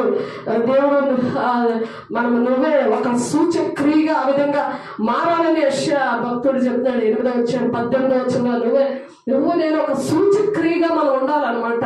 అలా అందుకని దేవుడు ప్రాణం పెట్టాడు. దేవుడి బిడ్డ నువ్వు లోకానికి ఉప్పై ఉన్నావని ఎందుకు చెప్పాడు ఆయన? ఉప్పు నిస్సారమైతే దేని వల్ల అది సారం పొందుకుంటుందని చెప్తున్నాడు. దేని వల్ల సారం ఉండదు. అంటే నువ్వు జీవిస్తున్నావు కానీ నువ్వు మృతుడిలాగే ఉంటే దేవుడు దుఃఖపడుతున్నాడు. దేవుడు బిడ్డ నిన్ను చూసి దేవుడు దుఃఖపడుతున్నాడు. నువ్వు ఏ విధంగా ఉన్నావు అని దేవుడు అడుగుతున్నాడు. నిస్సారం అంటే ఉప్పు నిస్సారమైతే అది మనుషులు తొక్కడానికే పనికి వస్తుందట. అలాగున్నావా నువ్వు? లేకపోతే దేవుని నిస్సారంగా ఉన్నావా? దేవుని కలిగి నువ్వు దేవుని మహిమతో ఉన్నావా? దేవుని బిడ్డగా నువ్వు దేవుని కార్యాలను అపోస్తుల్లాగా ప్రవక్తల్లాగా వాడబడాలి. ఎంచి దినాల్లో అందరి మీద దేవుడు ఆత్మను కుమ్మరిస్తాను అంటున్నాడు. మీ యవ్వనులు దర్శనాలు చూస్తారు, మృతులు కలగంట, మీ కుమారులు మీ కుమార్తెలు ప్రవచిస్తానంటున్నారు. కాబట్టి దేవుని సన్నిధిని నువ్వు సన్నిధిగా మనం మారాలి. దేవునికి మహిమ కలుగుగాక. దేవుని సన్నిధి మీరా ఉంటే నీకు దేవుడి కోసం, దేవుడి యొక్క ప్రణాళిక కోసం ఒక దుఃఖం, వేదన, భారము ఉంటుంది. నశించిపోతున్న ఆత్మల విషయంలో ఒక భారం ఉంటుంది. దేవుని బిడ్డ నీకుందా? దేవుని బిడ్డ ఒకసారి ఆలోచించు. ఏమి తిందమా, ఏం త్రాగమా, ఏం పుచ్చిదమా అదే చింత పెట్టుకుంటున్నావా? పిల్లలు పెళ్ళి అవ్వాలని చింత పెట్టుకుంటున్నావా? పిల్లలు ఫెయిల్ అయిపోతున్నారని చింత పెట్టుకుంటున్నావా? అవన్నీ వదిలే, నువ్వు దేవుడి మాట విను. అవన్నీ ఆటోమేటిక్ గా దేవుడు నీకు అనుగ్రహించునుగాక. అదే నీతిని రాజ్యం మొదటి వెతుకో. నీ పనులతను తెలుసు నీకేది కావాలో. నీ భార్య నీకు సహకరించట్లేదా? నీ భర్త నిన్ను బాధ పెడుతున్నాడా? నిన్ను నిలబెట్టేవాడు దేవుడు మాత్రమే. దేవుడు నీకు తోడే ఉన్నాడు. నువ్వు భయపడకపోవాలని చెప్తున్నాడు దేవుని బిడ్డ. తండ్రి చిత్తాన్ని నెరవేర్చి నువ్వు దేవుని రాజ్యం వెళ్ళి నీ కుటుంబాన్ని తీసుకెళ్దువు గాక. ఆమేన్. కాబట్టి యోబు గ్రంథం 42వ అధ్యాయం 7-8 వచనంలో దేవుని సన్నిధిగా మారాలి అని చెప్తున్నాడు. యోబు ఎన్ని శ్రమలు పడ్డాడు ఒకసారి ఆలోచించారు. మనం చేయగలమా?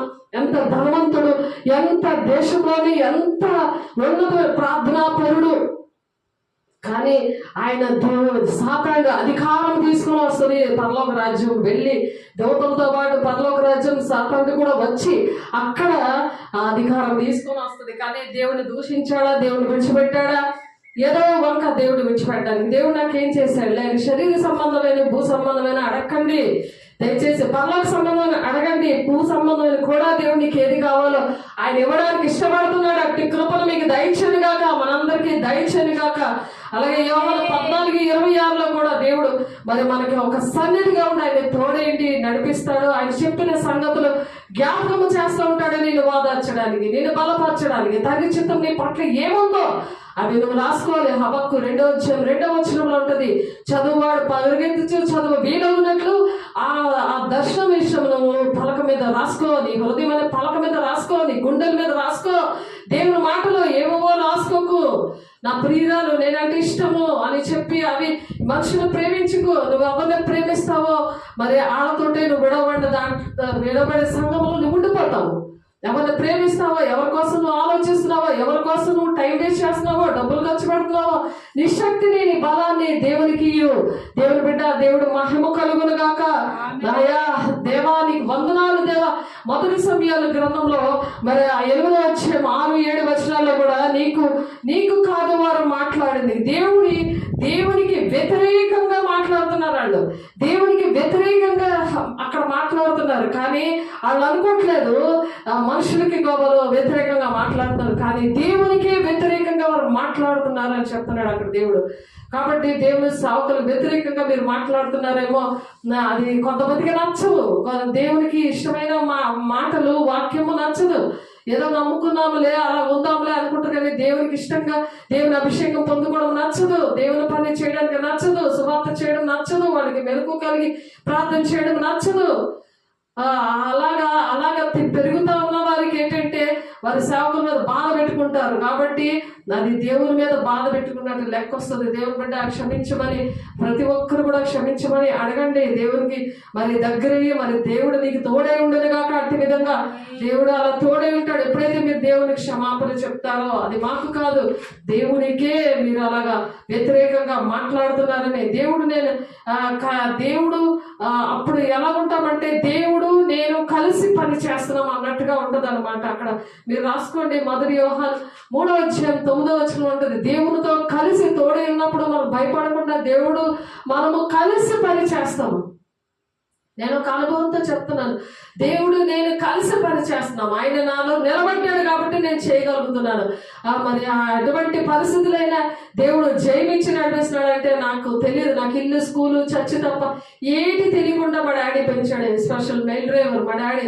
అలాగ పెంచిన డాడీ కానీ తండ్రి అయిన దేవుడు పైన వాటి మీద మనసు పెట్టుకున్నప్పుడు దేవుడు ఇలా పెంచుతున్నాడు. ఒకసారి ఆలోచించండి, ఎంత ప్రేమ గల దేవుడు. కుమారుణ్ణి ఇచ్చాడు మన కోసం. మనం ఇవ్వగలమాలగా ఆ కుమారుని కూడా దేవుని రాజ్యంలో పెట్టాడు. ఒక బిడ్డనేమో గ్లోరీని మరి మహిమకరంగా దేవుడు పెంచుతున్నాడు. ఒక ఆఫీసర్ భార్యగా, కట్నం లేదు, సారీ లేదు, ఏమీ లేవు. 18 లక్షలు వాళ్ళ ఫ్రెండ్స్ ఇచ్చారు. కానీ ఆమెని ఏ విధంగా ఈ ప్రాంతంలో నేను అలాగే చీకటి బంధకాల్లో ఉన్నవారిని వెలిగించడానికి మరి కాడిమాని మేకులు తీయడానికి అది ఇష్టమైన ఉపవాసంగా 58:6 ఉంటుంది. అలాంటి ఉపవాసం లాగా మరి ఈ సేవలు నేను చేస్తున్నప్పుడు బంధకాల్లో ఉన్నవారిని విడిపించడానికి నేను అభిషేకించానని దేవుడు 60 యెషయాలోని మరి నా లూకా 4లో ఉంటుంది. అలాగే నన్ను పిలుచుకున్నప్పుడు, నేను లోబడినప్పుడు దేవుడు యొక్క అభిషేకంతో అలా వాడబడుతున్నందుకు నా కుటుంబాన్ని దేవుడు అట్టి విధంగా కట్టాడు. దేవుని బిడ్డ, మీ కుటుంబాలు కూడా అట్టి విధంగా కట్టాలుగా చేస్తున్నాను. సాక్ష్యం పాడైపోయిన మరలా నిలబెట్టిన కాక, పోయినవన్నీ కూడా దేవుడు ఇచ్చును కాక, ధనమేంటి, పిల్లలేంటి, మరి పాపం నుండి శాపం ఏంటి, ఏవైనా సరే ఏసునామలో విడుదలను కాక, ఏసునామలో మహిమగల నామలో నీ సాక్ష్యం పాడైందా, ఆ సాక్ష్యం మళ్ళా నీకు దేవుడు ఇచ్చును కాక. దేవునికి అట్టి విధంగా మీరు దిద్దుబాటు చేసుకోండి. దేవునికి తోడై ఉండిన గాక. భయం అనే చీకటి నుండి ఏసునామలో విడుదల కలిగిన గాక, ఏసునామలో. కాబట్టి దేవుడు అపోస్తులు అంటే దూరంగా పంపబడిన వారు అర్థం. వైజాగ్ నుండి దేవుడు విజయనగరం దూరంగా నన్ను పంపించాడు. ఉద్యోగం ఏంటి, విజయనగరంలో ఎలక్ట్రికల్ డాక్యార్డ్లో నాకు ఉద్యోగము. మరి పాప 9 నెలల వరకు కూడా నేను అప్రెంటిషిప్ చేశాను. మళ్ళా 3 నెలలు రెస్ట్ తీసుకొని మళ్ళీ సంవత్సరం ఉంది కూడా నేను సంవత్సరం అప్రెంటిషిప్ కూడా కంప్లీట్ చేసి ఇంక జాబ్లో జాయిన్ అవడమే డాక్యార్డ్లో. అలాంటిది దేవుడు పక్కన పెట్టించారు. దాన్ని నేను ఇష్టపడుతున్నాను. దేవుడు అక్కడ ఉండుంటే, నేను ఆ ఉద్యోగంలో ఉంటే దేవుడు నాకు ఈ భాగ్యం ఇచ్చుండేవాడు కాదేమో. మరి కుటుంబం అక్కడ నేను పుట్టి పెరిగింది మరి వైజాగ్. కానీ విజయనగరం అంటే ఏటో తెలీదు, ఆ జనుగుడ్డ అంటే ఏటో తెలీదు, ఇంగ్రపల్లి అంటే ఏటో తెలియదు, నాకు అరకువేలి అంటే ఏటో తెలియదు, జమ్ము ఎలాగుంటుందో నాకు తెలియదు, ఈ గుంకలం ఎలాగుంటుందో నాకు తెలియదు. కానీ ఈ గుంకలం ప్రజల కోసము దేవుడు తీసుకుని వచ్చాడు. ఆ జన్మగుడ్డ ప్రజల కోసము దేవుడు తీసుకొచ్చాడు. దెబోరా వలె మరి అపోస్తులు అంటే దూరం నుండి పంపబడిన వారు. అలాగే దేవుడు పంపిస్తారు. ఒక మిషనరీగా దేవుడు తీసుకొచ్చాడు. దేవుడు బిడ్డ, దేవుని యొక్క ఆత్మ అలా శోధించబడిన మీద సువర్ణంగా మార్చి ఆ శ్రమల్లోట నువ్వు దేవుడి యొక్క మహిమ నీవే నిలబడలేదు. కాబట్టి మీరు సంతోషించండి, మీరు ధన్యులు అంటున్నాడు దేవుడు. అటువంటి సంతోషము దేవుడు మనందరికీ దయచేసినందుకు దేవునికి వందనాలు, స్తోత్రాలు. దేవునికి మహిమ కలుగును గాక. కాబట్టి మరి మోషే గారు నడిపించారు ఇశ్రాయేల్ ప్రజల్ని మోషే గారు నడిపించారు. ఒక 10 అద్భుత కార్యాలు చేసి మరి యూదా జనాంగాన్ని, ఇశ్రాయేల్ ప్రజల్ని, మరి ఆ జాతి ప్రజల్ని మరి 10 అద్భుత కార్యాలు చేసి మరి రక్షించాడు. మరి కానీ మరి ఏలియా అయితే ఆకాశం నుండి అగ్నిని దించాడు అనమాట. అగ్నిని తీసుకొని వచ్చాడు మరి ఏలియా. మరి అలాగా తను వచ్చి ఆ విధంగా దేవుడు మండే అగ్నిగా మనం ఉండాలని, మనం మండే అగ్నిగా దేవుని యొక్క అభిషేకం ఆ విధంగా దేవుడు మనల్ని అట్టి విధంగా దీవించబడును గాక. మనం అలాగా అద్భుత కార్యాలు మరి దేవుడు మనల ద్వారా జరిగించును గాక. మరి పేతురు ఏంటంటున్నాడంటే, పేతురు దేవుణ్ణి మనం అంటాము, దేవుణ్ణి చూడండి, నన్ను చూడకండి అని అంటాం. కానీ ఇక్కడ పేతురు ఏం చెప్తున్నాడంటే, నన్ను చూడండి అని చెప్తున్నాడు. అక్కడ మా దగ్గర వెండి బంగారాలు లేవు, కానీ మాకు కలిగిందే నీకు ఇస్తున్నాను. దేవుని యొక్క మహిమ, వెండి బంగారం దేనికి పనికిరావు. దేవుని బిడ్డ, ఈ ఎల్లోగా ఉన్న ఈ బంగారము కన్నా మరి పరలోక రాజ్యంలో వైట్ గా ఉంటది బంగారం. రోడ్లు అక్కడంతా రోడ్లు బంగారం, మనం ఈ సిమెంట్ రోడ్లు కాదు, అక్కడ వైట్ బంగారం, స్వచ్ఛమైన బంగారంతో చేయబడిన బంగారు పట్టణానికి మనం వెళ్ళడానికి సిద్ధపడదాం. దేవుని బిడ్డలారా, మన దగ్గర వెండి బంగారం లేవు, నాకు కలిగిందే ఇస్తున్నాననే ఆ 3 గంటల టైంలో అపోస్తలుల 3వ అధ్యాయము 4వ వచనంలో ఉంది ఆ మాట. చూడండి, ఇంటికి వెళ్ళి ఇవన్నీ రాసుకోండి, చక్కగా చదవండి. దేవుని మహిమతో నింపబడుతున్న గాక. ఎందుకంటే దేవుని బిడ్డలు ఎలాగ నింపబడ్డారో ఆనాడు ప్రవక్తలు పలికిన ప్రవచనాలు నెరవేర్చిన గాక. ఇప్పుడు కూడా నెరవేర్చబడుతున్నాయి. దేవుని అద్భుత కార్యాలు అవన్నీ కూడా ఇక్కడ జరుగుతున్నాయి. ఇక్కడ ప్రతి దగ్గర కూడా జరుగును గాక యేసు నామములో. కాబట్టి ఆ విధంగా నన్ను చూడండి అన్నాడు దేవుడు. దేవుని యొక్క ఎందుకు చూడమన్నాడంటే దేవుడే మన ఒంటిలో ఉంటాడు. మీరు దేవుళ్ళు అని చెప్తున్నాడు. యోహాను 10:35 వచనంలో మరి ఫరోతో చెప్తున్నాడు. ఇదేమో దేవుని గ్రామంలో వచ్చిన మనం వచ్చినప్పుడు మీరు మనం ఆ వాక్యం చెప్పుకున్న మత్తయి సువార్త యోహాను సువార్త 10వ అధ్యాయం 30వ వచనంలో కూడా దేవుడు వాళ్ళతో కలిసి ఉంటాడు అనమాట. అందుకనే పేతురు నన్ను చూడండి అంటే దేవుడు వాళ్ళకు కనబడతాడు. నేను చేతులేసి ప్రార్థన చేసినప్పుడు బాప్తీసాలు ఇచ్చినప్పుడు నేను కనపరచలేదు వాళ్ళకి, ఆత్మీయ బిడ్డలకి. వాళ్ళు కూడా ఇలా ముంచేవారు. అది ఎక్కడుంది? మత్తయి 28వ అధ్యాయంలో సర్వలోకాలు వెళ్ళి సర్వ సృష్టికి సువార్త ప్రకటించండి, మీరు బాప్తీసాలు ఇవ్వండి అంటున్నాడు. సువార్త చక్కగా అభిషేకం పొందుకున్నాకే ఇంగ్ల పనులనేది జోలగుడ్లు అనేది సువార్త ఉపవాసం ఉంటే సువార్త అనమాట. అభిషేకం పొందుకొని బయలుదేరిలాగా దేవుడు మాకు చేశారు. అలాగే నన్ను నడిపించారు. ఆ విధంగా చేసినప్పుడు దేవుడు మరి ఇప్పుడు చక్కటి గ్రామం తయారైంది, చక్కటి ప్రజలు తయారయ్యారు. అక్కడ ఆ పాకలు అవన్నీ లేవు, బిల్డింగ్లే ఉన్నాయి. వాళ్ళకి మరి పెళ్ళిళ్ళు ఏంటి, మరి ఉయ్యాలు వేయడం ఏంటి, వాళ్ళకి మరి ప్రతి విషయంలో కూడా దేవుడు వాడుకున్నారు. దేవుడు బిడ్డలో ఒకసారి ఆలోచించండి. దేవుడు మరి ఎంత గొప్ప దేవుడో, ఎంత శక్తిమంతుడో. మరి అలాగే మన పేతురు విషయంలో నన్ను చూడండి అని చెప్పడానికి కారణం ఏంటంటే మన జీవితాల్లో కూడా ఆనాడు దేవుడు చేసిన కార్యాలు, అప్పుడు అపోస్తలుల ద్వారా చేసిన కార్యాలు ఈ దినాలు కూడా చేస్తాడు అని హెబ్రీయుల 1వ వచనం ఉంది. దేవుని బిడ్డలారా ఒకసారి ఆలోచించండి, మీరు చదవండి, దేవుని అడగండి, దేవుని పాదాల దగ్గర పట్టుకొని అడగండి. దేవుడు మీ అందరికీ కూడా అట్టి కృపణ దేవుడు దయచేయను గాక. దేవుడు తోడే ఉండి నడిపించను గాక. భయం అనే చీకటి యేసు నామములో పారిపోవును గాక. దాన్ని వెళ్ళగొట్టబడును గాక. దేవుని సంపూర్ణమైన ప్రేమ మీలో నింపబడును గాక. దేవునికి మహిమ కలుగును గాక. మరి స్త్రీలలో ఆశీర్వదించబడిన దానవు అని చెప్తున్నాడు మరియమ్మని.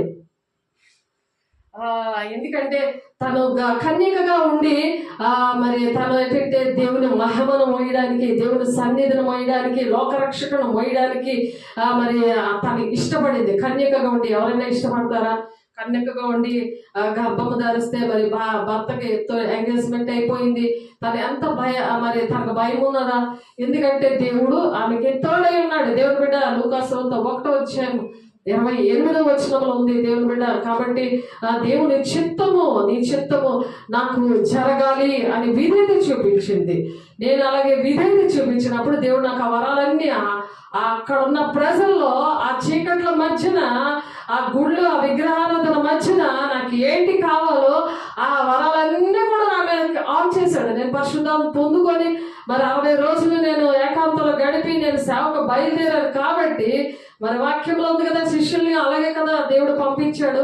ఆ విధంగా నాకు ఆ వరాలన్నీ కూడా అనే దేవుడు అవన్నీ ఆన్ చేశాడు. నేను విధేయత చూపించాను కాబట్టి దేవుడు అలా చేశాడు. ఇక్కడ మరియమ్మ కూడా విధేయత చూపించింది కాబట్టి ఈరోజు దేవుడు మన కోసం ప్రాణం పెట్టాడు. దేవుడు కుమారుడిగా మన కోసం ప్రాణం పెట్టి మనల్ని చీకటిగా ఉన్న మనల్ని అందరికి దేవుడు ఏంటంటే వెలుగుగా చేశాడు. దేవుని బిడ్డ ఒకసారి ఆలోచించు.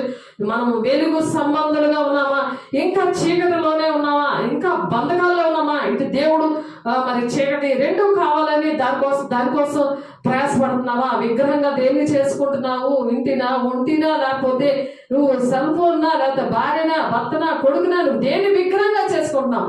దేవుడు చాలా దుఃఖపడి నీతో మాట్లాడుతున్నారు. దేవుని బిడ్డ అన్నాడు మరి దేవుడే మరి 2 రొట్టెలు 5 చేపలను ఎందుకు 5,000 మందికి పంచిపెట్టాడంటే అటువంటి కార్యాలు మనము కూడా చేయాలని, అటువంటి క్రియలు ఇక్కడ జరుగుగాక. అందుకని దేవుడు చేశాడు. బిడ్డ మనం అలాగే చేయొద్దా? చేయడానికే దేవుడు ఆ రోజు మనకు చూపించారు. ఈ భూలోకానికి వచ్చి అటువంటి కార్యాలు దేవుడు చేశాడు. వాళ్ళంతా ఆకలితో వెళ్ళడం, వాళ్ళకి దేవుడు బిడ్డలు అలాగా దేవుడు మాటలు విని వెళ్ళడం ఇష్టం లేదు. 1000 మందికి ఆహారం పెట్టడానికి దేవుడు మనకు అట్టి ఆశీర్వాదం ఇచ్చింది గాక. అలాగే 2వ రాజులు 4:1-7 వచనంలో కూడా అక్కడ కూడా మరి దేవుడు అక్కడ డబ్బులు విషయంలో దేవుడు అక్కడ కార్యాలు చేశారు. 6వ అధ్యాయంలో కూడా 2వ రోజులు 1-2 వచనాల్లో కూడా అక్కడ దేవుడు ఆర్థికంగా అక్కడ సహాయం చేశాడు. ఇక్కడ మత్తయి సువార్త 17వ అధ్యాయము 27వ వచనంలో అయితే ట్యాక్స్ కట్టాలని శిష్యులు వచ్చి చెప్తే ఏం చెప్తున్నారు, ట్యాక్స్ కట్టాలని చెప్తే వెంటనే అక్కడ చేప ఉంటుంది, ఆ చెరువులో వెళ్తే షెకెల్ దాని నోట్లో ఉంటుంది, అది తీసి మీరు ట్యాక్స్ కట్టండి అన్నాడు. అక్కడ మనకులాగా మన బ్యాంకులు ఉన్నాయి కదా, అప్పుడు బ్యాంకులు లేవు, డబ్బులు లేవు. అలాంటి పరిస్థితుల్లో విశ్వాసముతో దేవుడు బలపరిచాడు ఆనాడు. ఇప్పుడు కూడా అటువంటి విశ్వాసము, అటువంటి నిరీక్షణ మనకు ఉండాలి గాక యేసు నామములో. కాబట్టి దేవుడికి అలాగే ఇష్టంగా దేవుని పిల్లలు ఆ విధంగా బ్రతికారు. దేవుని బిడ్డ ఒకసారి ఆలోచించండి. మరి భర్త చనిపోతే ఆ విధవరాలి విషయంలో మరి అప్పులు ఎలీషా మరి ఆయన ఏ విధంగా మరి ఆ విధవరాలి విషయంలో సహాయం చేశాడు. అది మరి 2వ రాజుల గ్రంథంలో ఉంది, 4-2 వచనాల్లోనే. కాబట్టి ఏలియా ఆహారం దగ్గరికి వెళ్ళాడు కానీ నా మాటే దేవుని మాట అని చెప్తున్నాడు. అక్కడ నా మాటే దేవుని మాట అని నిలబడ్డాడు. ఎందుకు? దేవుని మహిమతో నింపబడ్డాడు కాబట్టి. 1 రాజులు 17వ అధ్యాయం 1వ వచనంలో ఉంది. అలాగా ఆ విధంగా మనల్ని కూడా దేవుడు అలాగా అట్టి కృపను మనకి దయచేది కాక. నా మాటే దేవుడి మాట, ఇదిగో ఈ పనులు చేయండి అని మనం చెప్పాలి కాక. అలాగా దేవుడు మన దేవుని రూపము, దేవుని క్రీస్తు యేసుని కలిగిన మనసు మీరు కూడా కలిగి ఉండండి అని ఎందుకు చెప్తున్నారు? అన్ని విషయాల్లో మీరు ఎదగండి, క్రీస్తు కలిగిన సంపూర్ణత గలవారు మగు వరకు అన్ని విషయాలు మీరు ఎదగండి అని ఎందుకు చెప్తున్నారు? దేవుడు ఎందుకు చెప్తున్నారు? దేవుని కార్యాలు మనం చేయాలని ఆయన ప్రాణం పెట్టారు. దేవుని బిడ్డ ఆయన కోసం ఏడ్చుకొని శ్రమ దినాలు అనుకొని ఏడ్చుకొని ఉండేది కాదు. దేవుని బిడ్డ పరిశుద్ధాత్మ దేవుడు వచ్చినప్పుడు మీరు శక్తిమంతులు అవుతారు. భూది గంతముల వరకు మనం సాక్షులుగా దేవుడు పెట్టాడు. మరి ఆ సాక్ష్యం ద్వారా అనేక మంది రక్షించబడుతున్నారు గాక. ఆమేన్. కాబట్టి యోబు గారు మరి ఆయన దగ్గరకు వెళ్ళి అలాగా మీకోసం నేను ప్రార్థన చేస్తాను అని చెప్పి మరి అక్కడ యోబు గారు కూడా అక్కడ న్యాయమూర్తి అక్కడ చూసి ఏం చెప్తున్నాడు, చాలా వేదన చెందుతున్నాడు నీ కోసం అని చెప్తున్నారు. అక్కడ యోబు గ్రంథం 42వ అధ్యాయము 7-8 వచనాలు చూడండి. దాన్ని కూడా చదవడానికి నేను మామూలుగా చెప్పాను, నోట్ చేసుకొని చక్కగా మీరు ధ్యానించండి. దేవుని సన్నిధిని ఆ విధంగా మనం మోసుకొని వెళ్ళదుగా ఎక్కడ వెళ్తే అక్కడ దేవుడు కార్యాలు చేస్తున్నాడు. మరి అంచె దినాల్లో అనేకమైన అద్భుత కార్యాలు చేస్తానని చెప్తున్న దేవుడు అవి నెరవేర్పులోనికి వచ్చిన గాక. ప్రతి ఒక్క కుటుంబంలోనికి మరి నిర్గమకాండము 13-21 వచనంలో అన్నాడు, ఇశ్రాయేలు ప్రజలకి మరి అగ్ని స్తంభంగా మేఘ స్తంభంగా ఉన్నాడు ఆయన. ఈ మండు అగ్నిలో మరి మనం పరిచర్య చేయలేమని పడుకుంటారు. ఇలా 2 నిమిషాలు బయటికి రావడానికి ఇష్టపడరు, ఏసీలు వేసుకొని కూర్చుంటారు. కానీ దేవుని యొక్క మహిమ వచ్చినప్పుడు అగ్ని స్తంభము రాత్రి మరి చలి వేయకుండా మరి చలికాలంలో ఈ ఎండాకాలంలో మేఘ స్తంభముగా మనకు ఉండును గాక. యేసునామములో ఆ మేఘము ఎప్పుడైతే వచ్చిందో వెంటనే వాళ్ళు బయలుదేరారు. అన్నాడు దేవుడు చెప్తే మనం బయలుదేరాలి, దేవుడు ఆగమంటే ఆగేవారు వాళ్ళు. అలాగే దేవుని అండర్లో మనం ఉండాలి. ఆ విధంగా దేవుని ఆత్మ ఆ విధంగా మాట్లాడుతుంది. మనం మరి ఆదికాండం నుండి ప్రకటన గ్రంథం వరకు కూడా ఇవే ఉన్నాయి, అద్భుత కార్యాలు ఉన్నాయి. దేవుడు మాట విని లోబడి దేవుని యొక్క బిడ్డలు ఏ విధంగా కార్యాలు చేశారో అవి మనము కూడా చేద్దాము గాక. దేవునికి మహిమ కలుగును గాక. కాబట్టి రానున్న దినాల్లో మరి ఎప్పుడు వస్తుందో తెలియదు, దేవుని రాకడా అని చెప్పి మనం చదువుకున్నాం కదా ఇందాక మత్తయి సువార్తలోని 24వ అధ్యాయంలో మనం చదువుకున్నాం కదా. అలాగ మెలకుగా ఉండి 24:42 కావున ఏ దినము ప్రభువు వచ్చినో మనం మెలకుగా ఉండాలి. ఎందుకంటే హాస్పిటల్ ఉండవు, బ్యాంకులు ఉండవు, ఇంకేమీ ఉండవు. అలాంటప్పుడు దేవుడు ఆనాడు మరి ఇశ్రాయేలు ప్రజలు నడిపించిన దేవుడు మనల్ని కూడా ఏమీ లేకపోయినా నడిపిస్తాడు అన్నమాట. అట్టి కృపను అట్టి అభిషేకము మనకి ఇవ్వాలని దేవుడు అలాంటి మహత్కారాలు అద్భుత కార్యాలు జరగాలని ప్రతి ఒక్కరు ప్రవక్తలుగా, అపోస్తులుగా, బోధకులుగా, ఉపదేశకులుగా, కాపరులుగా క్రీస్తు శరీరము క్షమాభివృద్ధి జరగాలి అంటే పరిశుద్ధులు సంపూర్ణులు అవ్వాలంటే దేవుడు ఇటువంటి కృపను ప్రతి ఒక్కరికి దయచేయను గాక. పరిశుద్ధత అనేది ఒక అద్భుతం అండి. మరి కీర్తనకారుడు చెప్తున్నాడు 105వ అధ్యాయంలోని పరిశుద్ధత మనల్ని కాపాడుకున్నప్పుడు ఇవన్నీ జరుగుతాయి. పరిశుద్ధత శరీరము ఆత్మ రెండు పరిశుద్ధంగా ఉందమని కొరింథీ పత్రికలో చెప్తున్నారు. అది ఎప్పుడు మనం చెప్పుకుంటుంటాము 7:1. కాబట్టి పరిశుద్ధత అనేది మనం అలాగా కంప్లీట్ గా ఆయన పరిశుద్ధి కాబట్టి మనము కూడా పరిశుద్ధంగా ఉండాలని దేవుడు ఆశపడుతున్నాడు. కీర్తనకారుడు 105వ అధ్యాయం 4వ వచనంలో కూడా పరిశుద్ధత అనేది ఒక అద్భుతకరంగా ఉంది. కాబట్టి సంఘం ఎలా ఉంటదంటే అద్భుతకార్యం చేసే సంఘముగా ఉండి హాస్పిటల్ లాగా అనారోగ్యాలన్నీ పోయేటట్టుగా బ్యాంకు లాగా దేవుడు సహాయం చేయనుగాక. ఒక బ్యాంకు లాగా సహాయం చేస్తుంది. ఆనాడు అలాగే 2 రొట్టెలు 5 చేపలు అలాగే 5,000 మంది పెట్టారు. అటువంటి అద్భుత కార్యాలు జరుగునుగాక. యేసు నామములో అట్టి కార్యాలు జరుగునుగాక. కాబట్టి సంఘము మరి ఆ విధంగా మహిమ గల సంఘముగా ఉండాలని ఆశపడదాం. గ్లోరీ గాస్పెల్ చర్చ్ ఆర్గనైజేషన్ అని దేవుడే ఆ పేరు కూడా చెప్పారు. అది ఆ విధంగా దేవుడు రిజిస్ట్రేషన్ అవన్నీ అయ్యాయి అంటే దేవుని కృప, అది దేవుని ప్రణాళిక.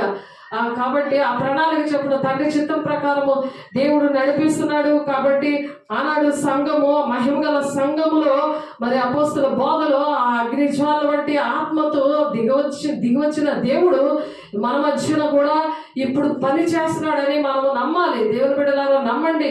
ఆ సూచక్రియలు జరిగినప్పుడు దేవుడిని అనేక మంది నమ్మారు. దేవుడు అందుకే చేశారు. అలాగే అనేకమైన ఆత్మలు రక్షించాలంటే సూచక్రియలు మన ద్వారా జరగాలి. దానికి ఏజ్ లిమిట్ లేదు, ఆడమోగాని లేదు, మరి చిన్నపిల్లలని లేదు, అందమైన ఆత్మలు కుమరిస్తానంటున్నాడు దేవుడు. యవనులు దర్శనం చూడాలి, వృద్ధులు కలలు కనాలి, మీ కుమారులు మీ కుమార్తెలు ప్రవచించాలి గాక, మీ సేవకుల మీద ఆత్మ కుమ్మరించబడదు గాక, అగ్నిజ్వాల ఆత్మ కుమ్మరించబడదు గాక. ఆమె సంఘంలో మరి యేసయ్య చేసిన కార్యాలేంటి? లూకా 20వ అధ్యాయంలో దేవుడు కొన్ని కార్యాలు చేశాడు. దేవుని మహిమ గురించి సంఘంలో కొన్ని కార్యాలు చేశారు. ఆయన చేతిలో దేవుని శక్తి ఉంది. దేవుని చేతిలోనే మరి ఆయన ఉమ్ము వేసినప్పుడు కూడా ఆ ఉమ్ములో శక్తి ఉంది. అలాగే ఇప్పుడు కూడా దేవుని దైవజనులు అనేక మంది చేస్తున్నారు. అలాగ చేస్తున్నారు. అలాగా మనము కూడా అలాగే చెయ్యాలని ఆశపడదాం. అందరూ కూడా ఆశపడదాం. లూకా 11వ అధ్యాయం 20వ వచనంలో ఉంది. మరి లూకా 4వ అధ్యాయం 40వ వచనంలో ఉంది. అలాగే లూకా సువార్త 8వ అధ్యాయం 23, 26 వచనాలు ఉన్నాయి. ఇప్పుడు చెప్పిన మాటలు దేవుని యొక్క శక్తి ఆయన చేతి ద్వారా, ఆయన ఉమ్మ ద్వారా, ఆయన కార్యాల ద్వారా దేవుడు ఎలాగైతే నడిపించాడు అక్కడ ఉన్నది. దేవుని బిడ్డలారా ఆయన వస్త్రాల్లో శక్తి ఏ విధంగా ఉన్నదో ఆ ముట్టుకోగానే రక్తస్రావం ఆగిపోయింది. ఆయన వస్త్రం ముట్టగానే ఆయన వస్త్రంలో శక్తి ఉన్నది. ఆయనైతే ఒక భక్తుడు ఇలాగ కోటి ఇలాగా ఇసురుతే ఇలాగంటే చాలా అలాగా పడిపోతున్నారు. చీకట్ల పట్టిన వాళ్ళు అందరూ అభిషేకం కొంతమంది పట్టుకుంటున్నారు. ఆయన వస్త్రంలో అభిషేకం ఉంది. దేవుని భక్తులు ఈ అంచె దినాల్లో దేవుడు అటువంటి ఆత్మని దేవుడు కుమ్మరించును గాక. ఇప్పుడు మత్తయి సువార్త 9:20-22లో ఈ మాట ఉన్నది. దేవుని బిడ్డలు చూసి ఆ వాక్యాలు చదువుకుంటూ పరిశుద్ధంగా ఉండి దేవుని సన్నిధిలో గది తలుపులు మోసుకొని దేవునితో గడపండి. దేవుని బిడ్డలారా ప్రతి ఒక్కరు ఆన్లైన్లో బిడ్డలు, ఆఫ్లైన్లో బిడ్డలు అలాగా అట్టి కృప ప్రతి ఒక్కరికి అనుగ్రహించిన గాక. మరి సమయాలు ఏలియా గారు వృద్ధాప్యంలో ఉన్నప్పుడు కళ్ళు కూడా కనబడలేదు పరిస్థితిలో సమయాలని పాలు విడిచిపెట్టిన బిడ్డ, అన్న విడిచిపెట్టిన బిడ్డ విషయంలో దేవుడు మాట్లాడాడు. దేవుని బిడ్డ మనం వృద్ధాప్యం అయిపోయినా సరే మనం కూర్చుంటే చాలు అక్కడ దేవుని సన్నిధి ఉంటుంది. అలా మోసుకొని వెళ్ళినప్పుడు అలాగా కళ్ళు కనబడలేని వృద్ధుడిగా మరి ఆ ఏలి గారు అలా ఉన్నప్పుడు సమయాలతో దేవుడు మాట్లాడాడు. దేవుని బిడ్డ అంటే అలాగా మనం 1000 తరాల వరకు అలాగే దీవెనకరంగా ఉందుముగాక. మరి అలాగే మరి ఎజ్రా గ్రంథం 8వ అధ్యాయం 22-23లో మరి ఏంటంటే రాజుని దగ్గరికి వెళ్ళి హెల్ప్ అడగడానికి మరి చాలా బాధపడుతూ ఉంటాడు. ఎందుకంటే ఆ రాజుకి సువార్త చేశాడు, కానీ అక్కడ నుంచి హెల్ప్ అడుగుదామంటే సిగ్గు అనిపించింది అనమాట ఆయనకి. సిగ్గు అనిపించింది. మనము సువార్త చెప్తాము, మనం చక్కగా బోధిస్తాం, కానీ మనకి ఏదైనా కష్టం వస్తే మళ్ళీ వాళ్ళు ఏదైనా అడగాలని అంటే మనకు కూడా అలాగే సిగ్గేస్తుంది అలాగా.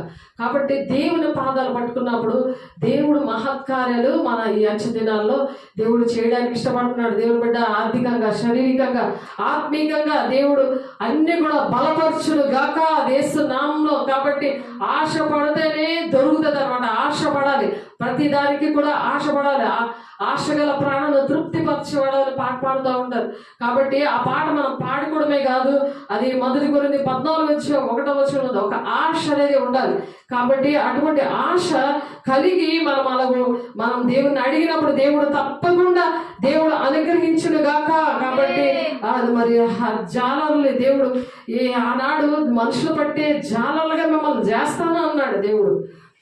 మిమ్మల్ని చేపలు పట్టే జాలరుగా కాదు, మిమ్మల్ని మనుషులు పట్టే జాలరుగా చేస్తాన వాగ్దానము మన పట్ల, మన కుటుంబాల పట్ల, మన బిడ్డల పట్ల, మన సంఘాల పట్ల యేసు నామములో నెరవేర్చబడును గాక. మత్తయి 4:19 ఉన్నట్టుగా అలాగా జరుగును గాక యేసు నామములో. మహిమగల నామములో పరిశుద్ధాత్మ దేవుడు మరి అట్టి విధంగా దేవుడు కృప చూపించును గాక. పడిపోయిన స్థితిలో ఉన్న పేతురుని కూడా దేవుడు సముద్రం మీద నడిపించాడు. నువ్వు అవిశ్వాసం కాక విశ్వాసమే ఉండని దేవునితో నడిపించాడు. అట్టి కృప ప్రతి ఒక్కరు పడిపోయిన స్థితిలో ఉండి మరి శాపంలో, పాపంలో, దేవునికి విరోధమైన పాపము చేసి దేవుని ఆజ్ఞలు పాటించకుండా దేవునికి అవిధేయులు ఉండి సేవకులకి, సంఘానికి దూరంగా ఉన్న బిడ్డలకి అట్టి కృప దేవుడు దయచేయను గాక.